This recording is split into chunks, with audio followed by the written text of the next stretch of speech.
तेवार विमल बोलो जुबान केसरी। केसरिया से मन जोगी हुआ रे, दिल झूमे देखो मतवारा हुआ रे।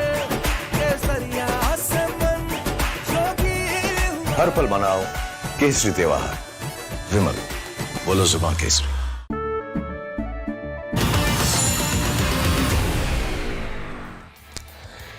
नमस्कार दर्शकों, रात के 10 बज चुके हैं। ये खबर आपने देखी लेकर हाजिर हूं मैं आपके साथ वैभव मिश्रा। ये खबर आपने देखी में बात उन तमाम खबरों की करेंगे जो खबरें पूरा दिन आपसे छूट गई थी और उन खबरों का पूरा विस्तार आपके सामने रखेंगे। तो चलिए शुरुआत करते हैं। देश में जहां एक तरफ आतंकियों के खिलाफ लोगों में गुस्सा है, तो वहीं कुछ लोग आतंकियों को सीधे तौर पर डिफेंड करने की कोशिशें तक करने लगे हैं। मौलाना अरशद मदनी अल फलाह के चांसलर जवाद पर कार्रवाई को सरासर गलत बता रहे हैं। क्या है पूरा मामला, इस रिपोर्ट पे हम आपको दिखाएंगे।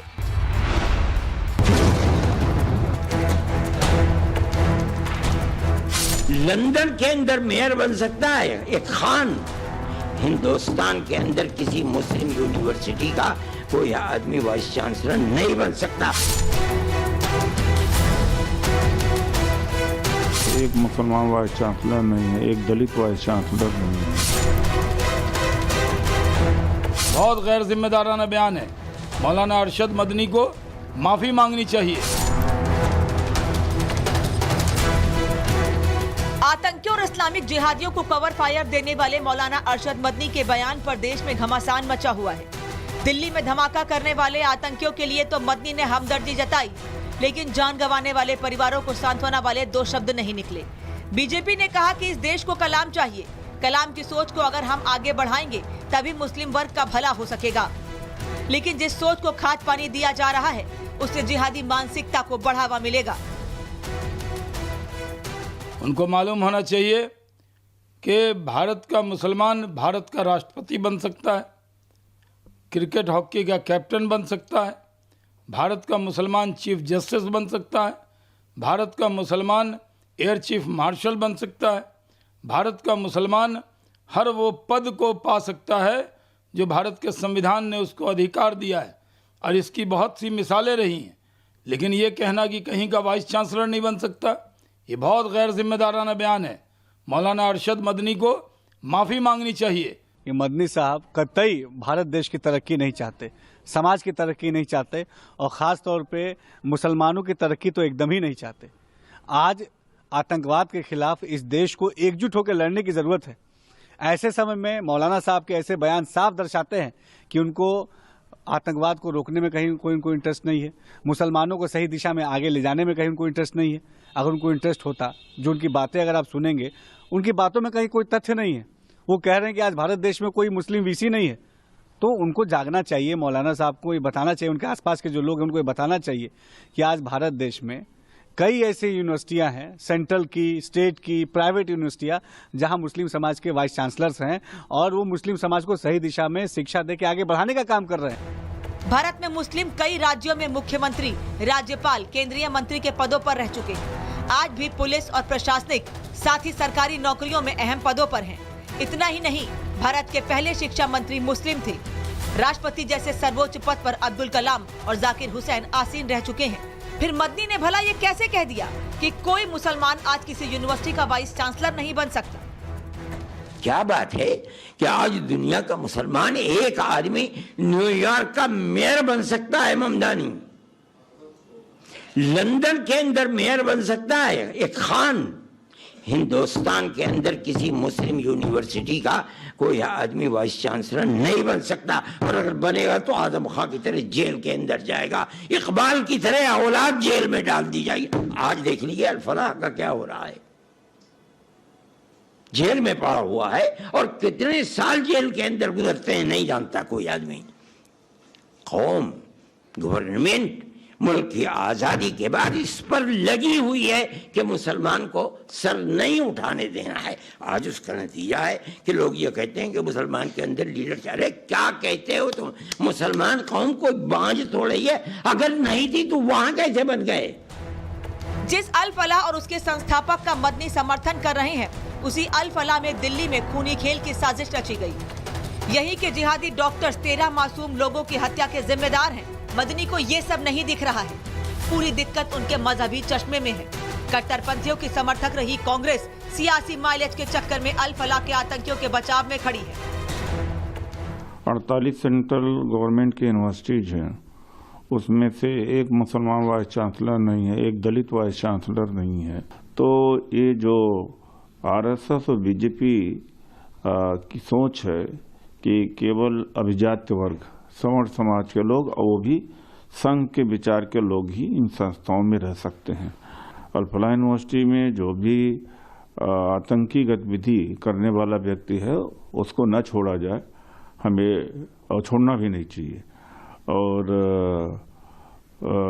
अगर मैनेजमेंट में कोई गड़बड़ी है तो उसको भी नहीं छोड़ा जाना चाहिए। लेकिन टारगेट करना कि अंधभक्तों के द्वारा इधर कि यूनिवर्सिटी बंद कर दिया जाए, तो ये क्या है? जो लोग जिम्मेदार हैं, आतंकी हैं, आतंक फैला रहे हैं, कानून तोड़ रहे हैं, उनके खिलाफ सख्त कार्रवाई कीजिए, वो कोई भी हो। लेकिन इसका ये मतलब हरगिज नहीं कि आप पूरी यूनिवर्सिटी को तबाह कर दें। आप कैसे कर सकते हैं? आप उन लोगों के खिलाफ तो कोई कार्रवाई नहीं कर रहे जो यूनियन मिनिस्टर हैं और कह रहे हैं कि हिंदुस्तान के मुसलमान नमक हराम है। आप उनके खिलाफ तो कोई कार्रवाई नहीं कर रहे कि जो कह रहे हैं हम तो इनके मजहब को मिटा देंगे। आप तो उनके खिलाफ कोई कार्रवाई नहीं कर रहे जो तीसरे दिन कहते हैं कि इन्हें हम पाकिस्तान भिजवा देंगे। तो इन हालात के अंदर अरशद मदनी साहब ने जो कुछ कहा है एक हद तक बहुत सही है। ऐसा पहली बार नहीं है जब मुस्लिम संगठन और विपक्षी नेता आतंकियों को बचाते दिख रहे हैं। 2008 में बटला हाउस एनकाउंटर के खिलाफ सवाल उठाए गए थे। राष्ट्रीय उलेमा काउंसिल ने विरोध प्रदर्शन तक किए थे। अफजल गुरु के फांसी के विरोध में कई लोग सामने आए थे। पीडीपी ने अफजल गुरु की दया याचिका का समर्थन किया था। आईएसआई समर्थक यासीन मलिक का साथ भी कई संगठनों ने दिया। मौलाना मदनी को आतंकी घटना और आतंकवाद का खुलकर विरोध करना चाहिए, लेकिन अफसोस कि उन्होंने उन आतंकियों का समर्थन किया जिन्होंने भारत की आत्मा पर प्रहार किया। सवाल यह है कि क्या मदनी जैसे लोगों के लिए देश और संविधान से बड़ा मजहब है? Bureau report, Republic Bharat. तो मौलाना अरशद मदनी को आखिर इतनी हमदर्दी क्यों है? और ये तय है अरशद मदनी के इस बयान के बाद इस पूरे बयान पर लगातार सियासत होती रहेगी। और क्या मदनी को इस पूरे देश के अंदर अब तक के मुसलमानों ने जो प्रशासनिक योगदान दिए हैं उस योगदान पर उनकी आंखें आखिर क्यों बंद है? आगे बढ़ेंगे। यहां पर उत्तर प्रदेश में घुसपैठियों पर योगी आदित्यनाथ का हंटर चल रहा है। योगी ने घुसपैठियों को चिन्हित कर अब त्वरित कार्रवाई के आदेश दिए हैं। घुसपैठियों को पकड़कर डिटेंशन सेंटर में डालने के लिए कह दिया है। योगी ने बिहार में चुनाव प्रचार के दौरान ही घुसपैठियों को निकालने का प्रण ले लिया था। आखिर कैसे घुसपैठियों पर अब योगी आदित्यनाथ का हंटर चल रहा है, इस रिपोर्ट पे हम आपको बताएंगे।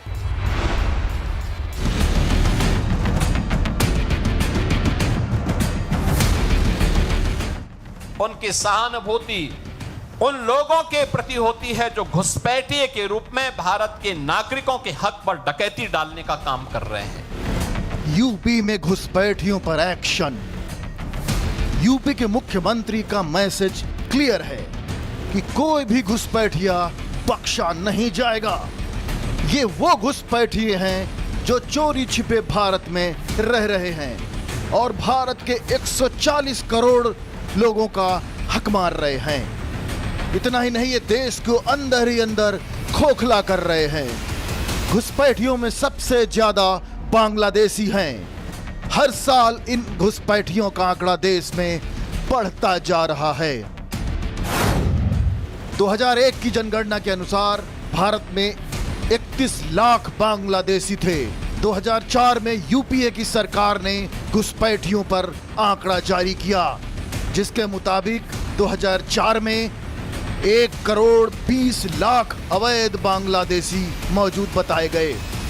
2016 में मोदी सरकार ने घुसपैठियों का आंकड़ा जारी किया।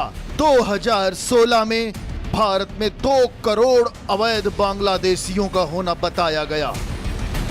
दिल्ली में बम धमाकों के बाद केंद्र सरकार सख्त है और घुसपैठियों पर लगातार एक्शन जारी है। देश के अलग अलग इलाकों में घुसपैठियों पर ताबड़तोड़ एक्शन हो रहा है। इसी कड़ी में बाबा बुलडोजर ने यूपी में सख्त कार्रवाई के निर्देश दिए हैं। सभी जिलों के डीएम को घुसपैठियों को चिन्हित कर उन्हें डिटेंशन सेंटर में डालने को कहा है। डिटेंशन सेंटर में गैर कानूनी तरीके से रह रहे लोगों को रखा जाता है। ये लोग बिना वैध दस्तावेजों के दूसरे देश से आए होते हैं। डिटेंशन सेंटर में रखकर इनके देश की पहचान की जाती है। उसके बाद इन्हें वापस उनके देश भेजा जाता है। अब तक असम में ही डिटेंशन सेंटर बनाए गए हैं। असम में फिलहाल 6 डिटेंशन सेंटर बनाए गए हैं। योगी सरकार का यह फैसला हाल के सुरक्षा आकलनों और खुफिया एजेंसियों की रिपोर्ट के बाद आया है। रिपोर्ट में यूपी के कई जिलों में घुसपैठ की मौजूदगी के संकेत मिले थे। जानकारी के मुताबिक यूपी में 10 लाख से ज्यादा घुसपैठियों के होने का अनुमान है। एनसीआर से सटे इलाकों में लाखों घुसपैठिए रह रहे हैं। सीमावर्ती जिलों में भी घुसपैठियों की अच्छी खासी तादाद है। राजधानी लखनऊ में भी बांग्लादेशी और रोहिंग्या घुसपैठियों के होने की आशंका है। लखनऊ में ये घुसपैठिए असम और बंगाल की तरफ से आए हैं। प्रयागराज, हापुड़, गाजियाबाद, नोएडा, मथुरा, अलीगढ़ में बांग्लादेशियों और रोहिंग्याओं का डेरा है। मुख्यमंत्री योगी आदित्यनाथ ने उत्तर प्रदेश के सभी जिलाधिकारियों को निर्देशित किया है कि वह अपने यहाँ अपने अपने जिलों में डिटेंशन सेंटर बनाएं और अवैध रूप से रह रहे भारत में जो लोग हैं उनका चिन्हांकन करें, उनका वेरिफिकेशन करें और जो लोग अवैध रूप से पाए जाते हैं, खास तौर से बांग्लादेशी, रोहिंग्या, तो उनको उस डिटेंशन कैंप में लाया जाए और प्रक्रिया पूरी करने के बाद उनको बाहर भेजा जाए।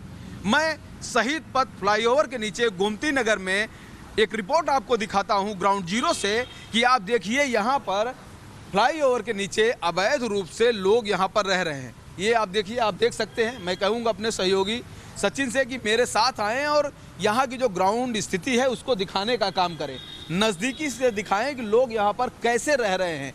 आप देखिए कि किस तरह से रहने की व्यवस्था की गई। देखिए सिर्फ एक प्लाई लगा लिया है, एक बिस्तर तैयार है। अब आप देख सकते हैं। ऐसे यहाँ पर आइए, ये एक घर बना दिया गया है। अब देखिए दोनों तरफ से ये पॉलीथीन बड़ी बड़ी ये सब लगा के होर्डिंग जो है, बैनर होर्डिंग उखाड़ के इसको एक घर बना दिया गया है। आइए आगे देखिए, ये देखिए सब आप देख सकते हैं। यहाँ पे कितने नहाने के देखिए पात्र रखे हुए हैं तमाम। देखिए यहाँ पे बाल्टी हैं, मग है, टब है, सब में पानी है, ड्रम है।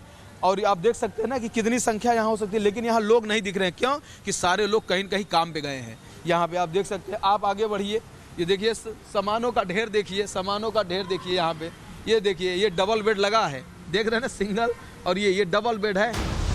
घुसपैठिए देश की सुरक्षा के लिए चिंता का विषय हैं, लेकिन विपक्ष ऐसे मामलों पर राजनीति करने से बाज नहीं आ रहा है। देखिए घुसपैठियों पर तो 10 वर्षों से 9 वर्षों से सरकार में हैं योगी जी, 11 वर्षों से केंद्र में मोदी जी। अभी तक घुसपैठियों पर क्या कार्रवाई हुई, घुसपैठिए कैसे इतने घुस गए, ये सब बोलना चाहिए। कार्रवाई करने से किसने रोका है? उनके पास शासन प्रशासन है, घुसपैठियों पर रोकें। सिर्फ घुसपैठियों पर सियासत ना करें, ये उनसे हमारा मांग है। 11 साल के कार्यकाल में केवल 3,512 घुसपैठियों को ये लोग पकड़ पाए हैं, जबकि आदरणीय मनमोहन सिंह जी की सरकार में 90,000 घुसपैठिए 10 साल के कार्यकाल में पकड़े गए हैं। और मुझे ऐसा लगता है कि अब तो देश का जनमानस घुसपैठियों पर योगी सरकार के फैसले को इमाम एसोसिएशन के अध्यक्ष ने सही बताया है। कोई भी गैर कानूनी भारत के अंदर दाखिल होता है या रहता है या कोई गलत कार्य करता है, उसके खिलाफ भारत सरकार का कानून है। तो सरकार अपना काम कर रही है और सरकार उन तमाम, मैं समझता हूं कि खाली उत्तर प्रदेश नहीं, पूरे भारत के अंदर जितने भी घुसपैठिए हैं, भारत के अंदर हैं उन सबको ढूंढ ढूंढ कर पकड़ना चाहिए और उनको जो भारत का कानून है उसकी सजा जो उनको देनी चाहिए। मुख्यमंत्री योगी के सख्त संदेश से साफ है, वक्त आ गया है इन घुसपैठियों के खिलाफ जीरो टॉलरेंस नीति अपनाने का। वक्त आ गया है देश को अंदर से खोखला करने वाले इन घुसपैठियों को यहां से खदेड़ने का। Bureau report, Republic Bharat. तो मुख्यमंत्री योगी आदित्यनाथ ने बिल्कुल साफ और स्पष्ट कह दिया है कि वो उत्तर प्रदेश को सराय नहीं बनने देंगी और उत्तर प्रदेश में जितने भी घुसपैठिए हैं जो अवैध रूप से इस प्रदेश की सरजमी पर पनाह ले रहे हैं उन सभी को चुन चुनकर प्रदेश से बाहर का रास्ता दिखाया जाएगा। तो चलिए अब आगे बढ़ेंगे और बात एसआईआर की करेंगे, क्योंकि एसआईआर को लेकर लगातार उत्तर प्रदेश, पश्चिम बंगाल समेत तमाम वो राज्य जहां पर जमकर सियासत हो रही है। लेकिन सबसे अहम सवाल यह है कि आखिर एसआईआर से आपको परेशानी क्यों है? क्योंकि अखिलेश यादव, ममता बनर्जी की पार्टी की तरफ से बाकायदा यह बयान आ चुका है कि एसआईआर आप कराइए तो जरूर, लेकिन थोड़ा सा रुक जाइए। इसके पीछे उनकी मंशा क्या है, इस रिपोर्ट में समझेंगे।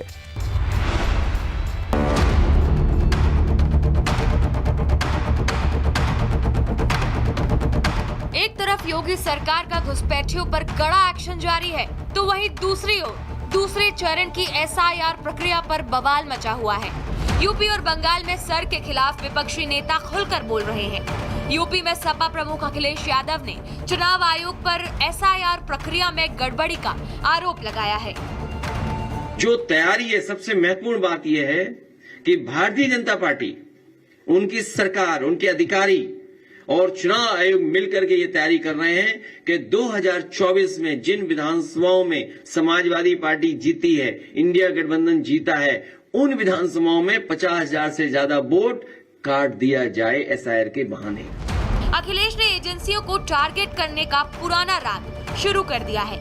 चुनाव आयोग ने अखिलेश के आरोपों पर जवाब भी दिया है। चुनाव आयोग ने बताया कि उत्तर प्रदेश में सर प्रक्रिया सही तरीके से हो रही है। सभी अधिकारियों को पहले ही ट्रेनिंग दी जा चुकी है। अगर कहीं गणना फॉर्म नहीं पहुंचे या शिकायत मिली है, उसे गंभीरता से लेकर तुरंत फॉर्म वितरित किए जा रहे हैं। अब तक यूपी में 2 करोड़ से ज्यादा गणना फॉर्म जमा हो चुके हैं। उन फॉर्म्स को डिजिटलाइज भी किया जा रहा है। 12 राज्यों में सर प्रक्रिया का काम तेजी से चल रहा है। फॉर्म वितरण का काम भी लगभग पूरा हो चुका है। 95.44% फॉर्म बांटे जा चुके हैं।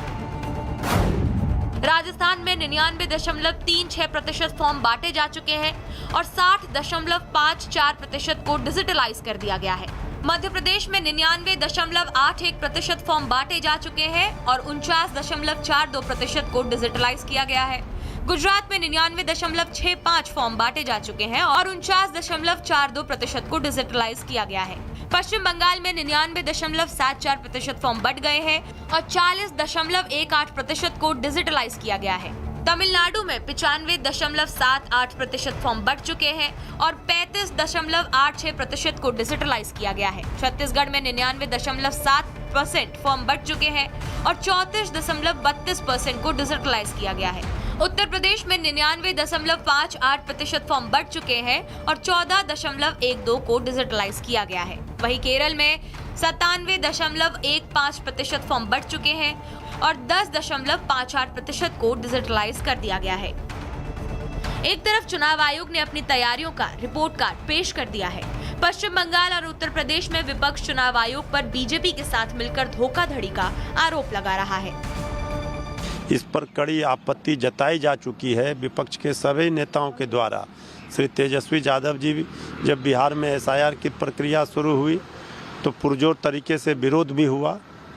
उसका सब लोगों ने देखा कि एसआईआर को ढाल बनाया जा रहा है, एसआईआर वोट चोरी का माध्यम हो गया है। इसका प्रतिकार सब लोग कर रहे हैं। बीएलओ सब जगह फार्म नहीं बांट पा रहे हैं। ऐसे बीएलओ बनाए गए हैं जिनको कोई मतलब भी नहीं फार्म क्या होता है। तो ये जानबूझकर सरकार वोटों को कटाने, जिस वोट की ताकत सबसे बड़ी कीमती ताकत, सबसे बड़ी कीमती दौलत अगर किसी के पास है तो वोट है, जिसको बाबा साहब भीमराव अम्बेडकर ने दिया है। इसको ये कटाना चाहते हैं। आरोप प्रत्यारोप के बीच चुनाव आयोग की ओर से देश के 12 राज्यों में कराए जा रहे SIR में लापरवाही और गौतम बुद्ध नगर जिला प्रशासन ने बड़ी कार्रवाई की है। ढिलाई बरतने वाले कुल 60 BLO और 7 सुपरवाइजरों के खिलाफ FIR भी दर्ज की गई है। लोक प्रतिनिधित्व अधिनियम के अंतर्गत निर्वाचन संबंधी दायित्वों का निर्वहन न करने के कारण जो निर्वाचन कार्य प्रतिकूल रूप से प्रभावित हो रहा है, इसके संबंध में अभियोग पंजीकृत हुए हैं और लगभग 4 अभियोग पंजीकृत हो चुके हैं और 60 से अधिक जो शासकीय कर्मी जो अपने दायित्वों का निर्वहन नहीं कर रहे थे, उनके विरुद्ध ये अभियोग पंजीकृत होकर अग्रेतर कार्रवाई की जा रही है। सर पर सवाल कई हैं। क्या बिहार में करारी हार के बाद पश्चिम बंगाल और उत्तर प्रदेश में भी हार का डर विपक्ष को सताने लगा है? और क्या सही ट्रेनिंग के बगैर ही SIR प्रक्रिया शुरू कर दी गई थी? Bureau report, Republic Bharat.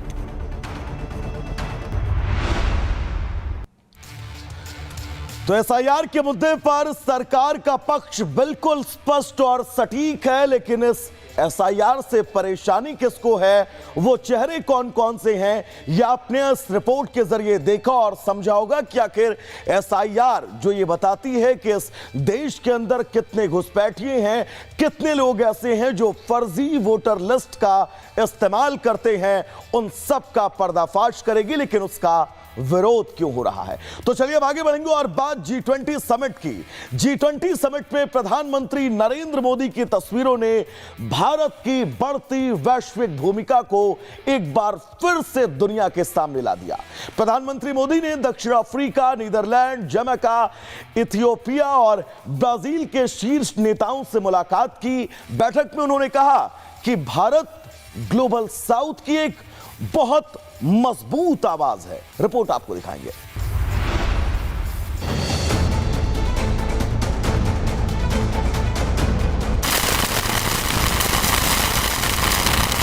G20 summit में प्रधानमंत्री नरेंद्र मोदी की डिप्लोमेसी एक बार फिर से तस्वीरों में साफ दिखाई दी। हर मुलाकात, हर मुस्कान और हाथ मिलाने के अंदाज ने यही संदेश दिया कि भारत अब न सिर्फ वैश्विक मंच पर आत्मविश्वास से खड़ा है, बल्कि ग्लोबल साउथ की वास्तविक आवाज भी बन चुका है। भारत, ब्राजील और साउथ अफ्रीका यानी IBSA गठबंधन की बैठक ने पश्चिम को एक बड़ी तस्वीर दी। 3 महाद्वीप, 3 लोकतांत्रिक ताकतें और ग्लोबल साउथ की सामूहिक आवाज। पीएम मोदी ने कहा कि IBSA कोई सामान्य समूह नहीं, बल्कि उभरती दुनिया की आकांक्षाओं का मंच है। पीएम मोदी ने IBSA गठबंधन को चुनौतियों से निपटने के लिए एक गठबंधन बनाने का भी प्रस्ताव रखा। मोदी ने कहा कि तीनों देश एक दूसरे से तकनीकी साझा करेंगे, जिससे कई तरह की चुनौतियों से निपटने में मदद मिलेगी। पीएम मोदी ने ब्राजील के राष्ट्रपति लुइस इनासियो लुला दा सिल्वा और दक्षिण अफ्रीका के राष्ट्रपति सिरिल रामफोसा से अलग से मुलाकात और बात की। प्रधानमंत्री नरेंद्र मोदी ने G20 शिखर सम्मेलन के तीसरे सत्र को संबोधित किया। इस दौरान उन्होंने कहा कि दुनिया को उभरती और महत्वपूर्ण तकनीकों के निर्माण और उपयोग के तरीकों पर गहन पुनर्विचार करने की जरूरत है। उन्होंने कहा कि तकनीकी विकास का मॉडल मानव केंद्रित होना चाहिए, न कि केवल वित्त केंद्रित। प्रधानमंत्री नरेंद्र मोदी ने संयुक्त राष्ट्र सुरक्षा परिषद में सुधार की जोरदार वकालत की। पीएम मोदी ने G20 के मंच से आतंकवाद पर दोहरी नीति अपनाने वाले देशों को भी घेरा। उन्होंने कहा कि आतंकवाद संपूर्ण मानवता के लिए खतरा है।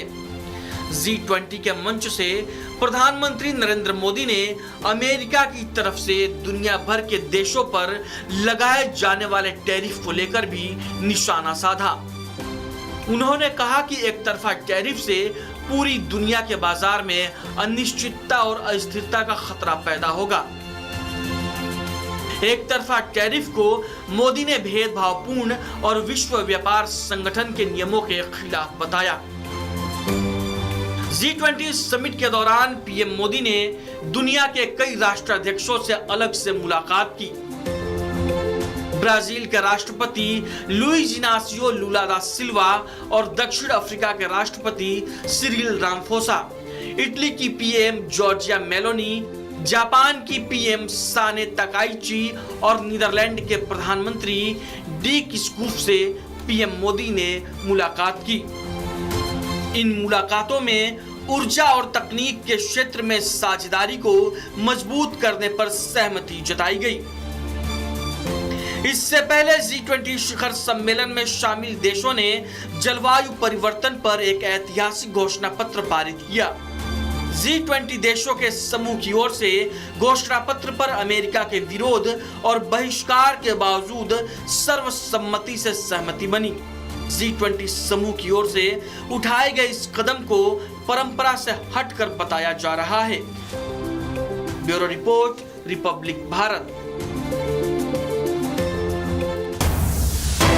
चलिए उस बीच एक बड़ी खबर आपको बता दें, जम्मू कश्मीर में जैश मॉड्यूल केस में एक्शन हुआ है। पुलवामा में एसी टेक्नीशियन गिरफ्तार हुआ है। एसआईए ने एसी टेक्नीशियन की गिरफ्तारी की है। हिरासत में एक सीनियर रेजिडेंट डॉक्टर भी लिया गया है। तो ये बड़ी खबर, लगातार घाटी में जैश के उस मॉड्यूल पर एक्शन लिया जा रहा है जिस मॉड्यूल ने इस देश को दहलाने की साजिश रची थी। और यही वजह है कि एसआईए ने एक एसी टेक्नीशियन की गिरफ्तारी की है। हिरासत में एक सीनियर रेजिडेंट डॉक्टर भी लिया गया है और हर मुमकिन कोशिश अब यही है इन तमाम जांच एजेंसियों की कि इस देश में जैश के मॉड्यूल को नेस्तनाबूद कर दिया जाए। चलिए आगे बढ़ेंगे, जहां पर रक्षा मंत्री राजनाथ सिंह ने पाकिस्तान के सिंध प्रांत को लेकर एक बहुत बड़ी बात कह दी। राजनाथ सिंह ने दिल्ली में सिंधी समाज के कार्यक्रम में दरअसल शिरकत की थी और उन्होंने कहा कि जहां तक जमीन की बात है तो बॉर्डर बदल सकते हैं, ये कौन जानता है कल सिंध फिर से भारत में वापस आ जाए। राजनाथ ने यह भी बात पूर्व उप प्रधानमंत्री लाल कृष्ण आडवाणी के एक बयान का जिक्र करते हुए कही है। आज सिंध की भूमि, मेरे बहनों भाइयों, यह भारत का हिस्सा भले ही न हो, लेकिन सभ्यतागत रूप से सिंध हमेशा भारत का हिस्सा रहेगा। और जहां तक जमीन की बात है तो बॉर्डर्स तो बदल सकते हैं, क्या पता कल को सिंध भारत में फिर से वापस आ जाए।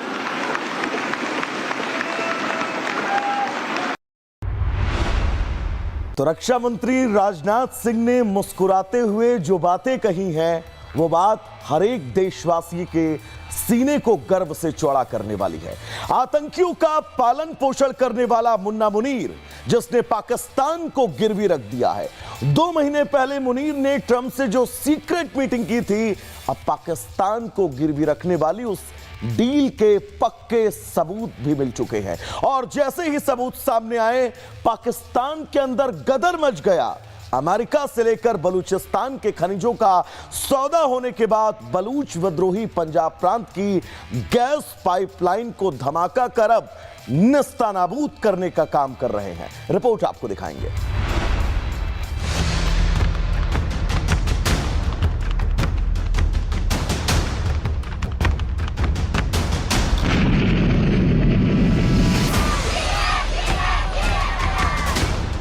अमेरिकी राष्ट्रपति डोनाल्ड ट्रंप के हाथों पाकिस्तान के फील्ड मार्शल मुल्ला मुनीर और पाकिस्तान की कंगाल सल्तनत के सौदागर शहबाज शरीफ ने मुल्क को करीब 2 महीने पहले ही गिरवी रख दिया था।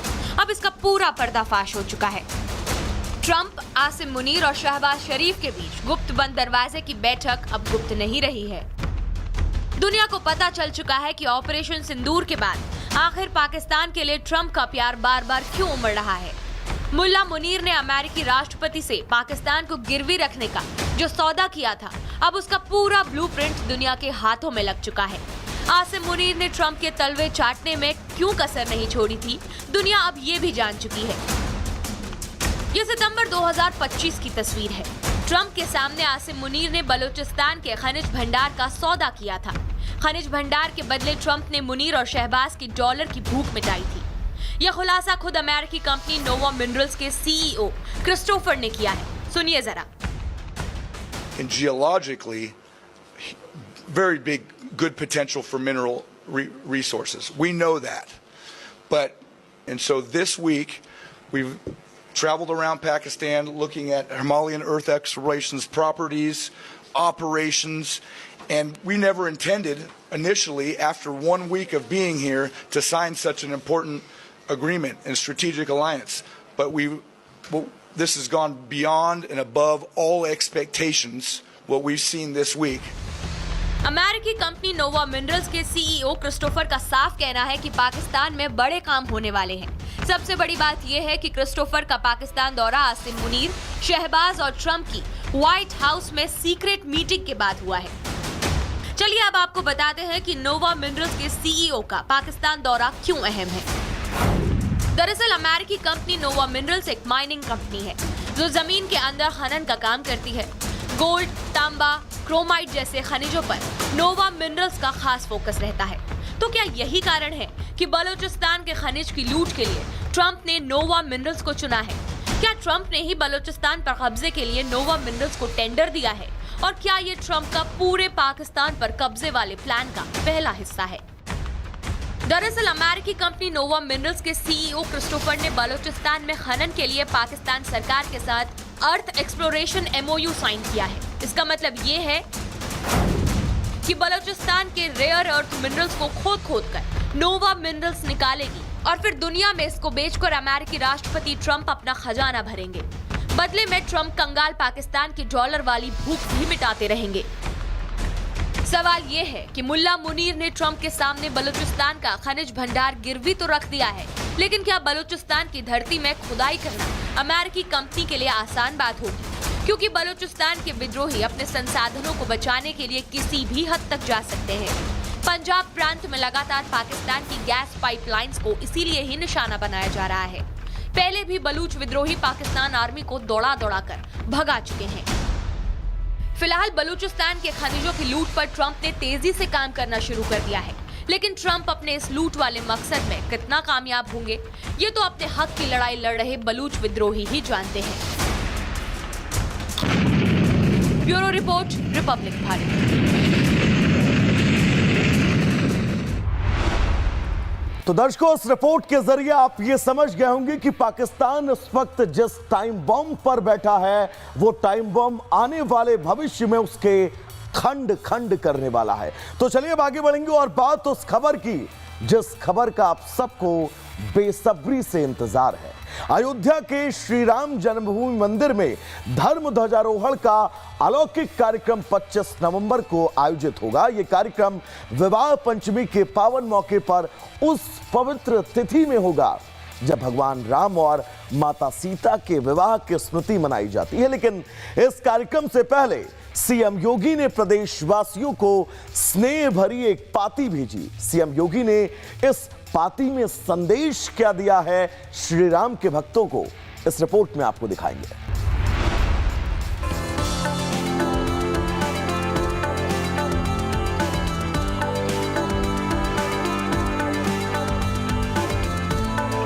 रामनगरी अयोध्या एक बार फिर सज धज कर तैयार है।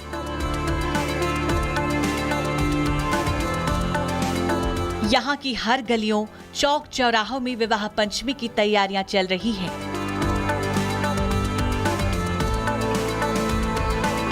अयोध्या को बस इंतजार है उस ऐतिहासिक दिन का जब देश के प्रधानमंत्री 25 नवंबर को श्री राम जन्मभूमि मंदिर के शिखर पर लगे ध्वज दंड का धर्म ध्वजारोहण करेंगे। अयोध्या सजकर तैयार होगी क्योंकि ध्वजारोहण कार्यक्रम, भव्य कार्यक्रम जो होगा। लेकिन इस बीच आपको बता दें, कई सारे राम भक्त इस वक्त आप देख सकते हैं जो मौजूद है हमारे साथ, उनके साथ बातचीत करेंगे। दर्शन इन्होंने किए हैं। सबसे पहले तो जय श्री राम के जयकारे के साथ जय श्री राम दर्शन कर लिए।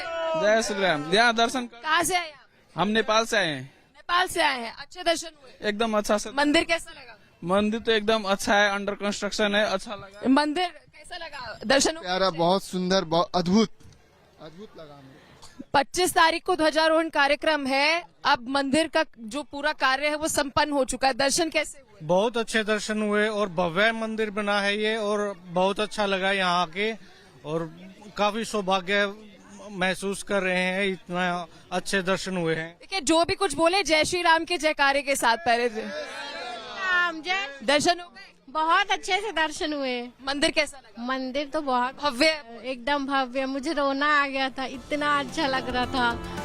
भगवान श्री राम और माता सीता के विवाह की स्मृति के रूप में बनाए जाने वाले इस कार्यक्रम में जहां प्रधानमंत्री नरेंद्र मोदी, आरएसएस प्रमुख मोहन भागवत और मुख्यमंत्री योगी आदित्यनाथ समेत सैकड़ों विशिष्ट लोग शामिल होंगे, तो वहीं शुभ अवसर का गवाह बनने के लिए पूर्वांचल और अयोध्या के आसपास के जिलों से करीब 6000 मेहमानों को भी मंदिर ट्रस्ट ने आमंत्रित किया है। इस खास कार्यक्रम में हिस्सा लेंगे वो श्रमिक, इंजीनियर समेत निर्माण में जुड़े वो लोग भी जिन्होंने मंदिर निर्माण में दिन रात काम किया। विवाह पंचमी के दिन होने जा रहे ध्वजारोहण कार्यक्रम में जहां मंदिर निर्माण की पूर्णता का प्रतीक बनेगा, तो वहीं 191 फीट ऊंचे मुख्य शिखर पर लहराने वाला केसरिया धर्म ध्वजा भी अनोखा और अलौकिक होगा। इस ध्वजा की खासियत की बात करें तो धर्म ध्वजा का आकार 22 फीट लंबा होगा। खास पैराशूट नायलॉन से बना ध्वजा 11 फीट चौड़ा होगा, जिसमें सूर्य, जिसे रघुकुल का प्रतीक माना जाता है, उसका चिन्ह बना होगा। ध्वजा पर कोविदार वृक्ष और ओम के चिन्ह उकेरे होंगे। की पर्टिकुलर खासियत ये है कि ये 3 लेयर फैब्रिक में बना हुआ है और उनके ऊपर जो भी है वो राम भगवान के जो प्रतीक है वो हमने लगाए हैं ऊपर, और बनने में तो ऑलमोस्ट 25 डेज लगे उसमें। इसके ऊपर जो बॉर्डर है पूरा गोल्डन किया हुआ है, जो पूरा फैब्रिक आता है गोल्डन का वही, और अस्तर डाला हुआ है अंदर, फिर उसके ऊपर सिल्क का मटेरियल है, फिर उसके ऊपर जो भी है वो सिल्क वो जो वृक्ष है उसके अंदर भी पूरा हैंडवर्क किया हुआ है। इस विशेष कार्यक्रम का बेसब्री से इंतजार कर रहे श्रद्धालुओं की भावना को देखते हुए सीएम योगी आदित्यनाथ ने प्रदेशवासियों को एक स्नेह भरी पाती भेजी है, जिसमें उन्होंने लिखा है, मेरे प्रिय प्रदेशवासियों, 25 नवंबर 2025 को श्री अयोध्या धाम का नाम पुनः इतिहास के पृष्ठ व स्वर्णिम अक्षरों में अंकित होगा। धर्म ध्वजा की पुनर्स्थापना से अयोध्या वैश्विक आध्यात्मिक केंद्र का स्वरूप लेगी। भव्य श्री राम मंदिर में प्राण प्रतिष्ठा के बाद यह अनुष्ठान एक यज्ञ की पूर्णाहुति ही नहीं, अपितु एक नए युग का आरंभ है। सीएम योगी ने प्रदेशवासियों को लिखे इस पाती में प्रधानमंत्री मोदी के प्रति आभार जताते हुए उन असंख्यक संतों, राम भक्तों और योद्धाओं के बलिदान की गौरव गाथा का भी जिक्र किया है, जिनके बलिदान की बदौलत करोड़ों हिंदुओं का सपना पूरा हुआ और अयोध्या को पुराना वैभव बहाल हुआ। सीएम योगी ने इस पत्र के माध्यम से उत्तर प्रदेश के विकास में अयोध्या के वैभवशाली योगदान का जिक्र भी किया है। बेशक अयोध्या का राम मंदिर करोड़ों हिंदुओं की आस्था का प्रतीक होने के साथ साथ उत्तर प्रदेश की अर्थव्यवस्था का आधार स्तंभ भी बन चुका है। राम मंदिर जन्मभूमि के उद्घाटन के बाद अयोध्या अब धार्मिक पर्यटन का वैश्विक हब बन चुका है और श्रद्धालुओं का तांता जिस तरह से अयोध्या में लगा रहता है, साल के अंत तक सिर्फ अयोध्या यूपी की अर्थव्यवस्था में 4 लाख करोड़ रुपए का योगदान कर सकती है। Bureau report, Republic Bharat. तो 25 नवंबर को अयोध्या के राम मंदिर में धर्म ध्वजा लहराएगी। प्रधानमंत्री नरेंद्र मोदी विशेष मेहमान हैं, वो ही 25 नवंबर को रिमोट के जरिए धर्म ध्वजा को फहराएंगे और इस बड़े कार्यक्रम के लिए तैयारियां भी अब जोर शोर से चल रही हैं। पूरे राम मंदिर परिसर में विशेष सजावट की गई है। राम मंदिरों को फूलों से सजाया गया है। आपको दिखाते हैं राम मंदिर परिसर से हमारी ग्राउंड जीरो से आई रिपोर्ट। ध्वजारोहण कार्यक्रम समारोह की भव्य तैयारियां हो रही हैं और इस वक्त हम मौजूद हैं राम मंदिर के बाहर। प्रांगण के बाहर की तस्वीरें जो है वो हम आपको दिखा रहे हैं और शिखर की भी एक्सक्लूसिव तस्वीरें जो है वो आप देख सकते हैं। बता दें 25 तारीख को इसी शिखर पर ध्वजारोहण जो है वो किया जाएगा और फिर उसके बाद आपको बता दें जो ध्वज जो है वो यहीं से फहराया जाएगा और तस्वीरें जो है वो इस वक्त आपको हम दिखा रहे हैं। देखिए भव्य और खूबसूरत तस्वीरें हैं। एक तरफ आप देखेंगे राम मंदिर की वो तस्वीरें जहां पर 25 नवंबर को यहाँ पर ध्वजारोहण कार्यक्रम जो है वो किया जाएगा। बता दें कि इस बार जो ध्वज है वो तकनीक से लैस होकर बनाया है, यानी कि ध्वज तो होगा वहां पर, लेकिन ध्वज पर आपको बता दें कि ओम का प्रतीक और साथ ही आपको बता दें कि सूर्य का चिन्ह भी जो है वो वहां पर मौजूद होगा, क्योंकि राम भगवान की बात करें तो जो श्री राम है वो सूर्यवंशी है, इसलिए आपको बता दें कि इस ध्वज पर जो है वो सूर्य का प्रतीक, ओम का प्रतीक जो है वो भी रहेगा। एक तरफ यहाँ पर आपको हम राम मंदिर की तस्वीरें दिखा रहे हैं, यहाँ पर आप देख सकते हैं कि राम मंदिर में यहाँ पर रामलला के दर्शन करने के लिए संख्या देखिए, भीड़ देखिए श्रद्धालुओं की जो यहाँ पर पहुंच रही है, और तस्वीरें जो है वो आपको हम दिखा रहे हैं। देश की राजधानी दिल्ली के इंडिया गेट पर एक प्रदर्शनकारी को लेकर अब पुलिस एक्शन लेने वाली है। दरअसल आज इंडिया गेट पर प्रदर्शन के दौरान नक्सलियों के समर्थन में नारेबाजी की गई। वहीं पुलिस वालों पर मिर्च स्प्रे फेंकने का भी आरोप है। पुलिस के अधिकारियों ने कहा कि जिन लोगों ने नारेबाजी की है, अब पुलिस वालों की आंखों में मिर्च स्प्रे किया है, उन पर कानूनी कार्रवाई की जाएगी। और ये तस्वीर लगभग 30 के लगभग प्रोटेस्टर्स ने हमारी बार बार रिक्वेस्ट के बावजूद उन्होंने बैरिकेड तोड़ा और सी हेक्सागन को जाम किया। लुकिंग इनटू दैट हमने उनसे काफ़ी बार रिक्वेस्ट की कि देखिए सी हेक्सागन जाम करने से काफ़ी जो पीछे एम्बुलेंस हैं, मरीज हैं जिनको इमरजेंसी है, उनके मूवमेंट में बाधा उत्पन्न हो रही है। काफ़ी रिक्वेस्ट करने के बाद में भी लगभग 1 घंटे बाद में भी जब वो नहीं हटे और पीछे लोग थे उनके अंदर काफ़ी प्रॉब्लम आ रही थी, वो काफ़ी एजिटेटेड हो रहे थे। उनमें से कुछ सिविलियन आए भी रहे थे, उनसे बात भी कर रहे थे, तो हमने इसके अंदर देखा कि पॉसिबल एक झड़प का माहौल यहाँ पे हो सकता है। इसलिए उन लोगों को सी हेक्सागन मेन रोड से जहाँ ट्रैफिक में व्यवधान उत्पन्न हो रहा था उनको रिमूव करके साइड में किया गया। इस रिमूवल के दौरान उनमें से कई लोगों ने पुलिस के ऊपर झगड़ा भी किया, झड़प भी की। पुलिस पर्सनल को भी इसमें चोट आई, मेल और फीमेल दोनों पुलिस पर्सनल को। इस विषय पर निश्चित ही हम लीगल एक्शन भी ले रहे हैं। तो देश की राजधानी दिल्ली में पहुंचकर नक्सलियों के समर्थन में नारेबाजी किया जाना, यह अपने आप में बहुत सारे सवालों को जन्म देता है। फिलहाल यहां पर रुकेंगे एक बहुत छोटे से ब्रेक के लिए, कहीं जाएगा नहीं। रिपब्लिक भारत पर खबरों का सिलसिला नॉनस्टॉप जारी रहेगा, बने रहिए रिपब्लिक भारत के साथ। केसरिया से मन जोगी हुआ रे, दिल झूमे देखो मतवारा हुआ रे, केसरिया से मन जोगी हुआ। हर पल मनाओ केसरी त्योहार, विमल बोलो जुबान केसरी। केसरिया